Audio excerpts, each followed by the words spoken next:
Well, no new taxes. Governor Tom Corbett promised it, and with the new state budget, he says he delivered. But Democrats say not so fast. WFMZ's John Craven is in the newsroom now. And John, the governor's critics took their message to Bethlehem today.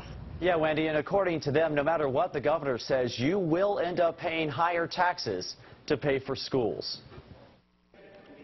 Governor Tom Corbett hailed the new state budget as a victory for taxpayers. I'm pleased to be able to sign a balanced state budget on time and with no new taxes. But Democrats in Bethlehem firing back. They say with state school funding nearly flat, local property tax hikes will make up the loss. And when the governor walks around and says he hasn't raised your taxes, in fact he has. It's pretty much the governor trying to say his push forward is no tax rhetoric, but instead he's increasing taxes by making us do it for him. 2 weeks ago, Bethlehem area schools raised taxes nearly 5%, partly due to soaring pension payments they have to make to Harrisburg.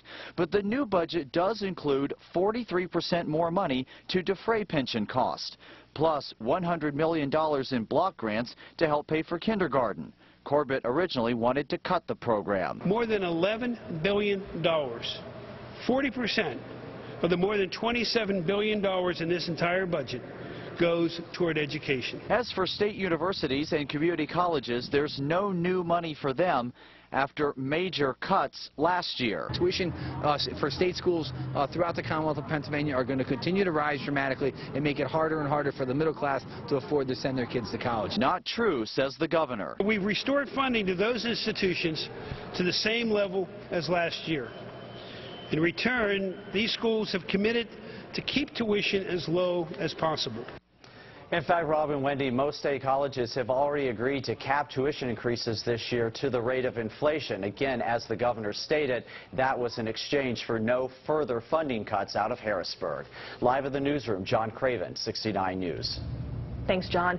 Well, the new budget also means taxpayers will have a better idea what their school leaders are getting paid and what perks they're getting. It's partly because of a controversy in Allentown schools. School superintendents' contracts will now be public record. Last year, Allentown schools faced criticism after controversial Superintendent Gerald Zahorchak stepped down just 1 year into a 5-year deal. Zahorchak's contract guaranteed him a $50,000 buyout.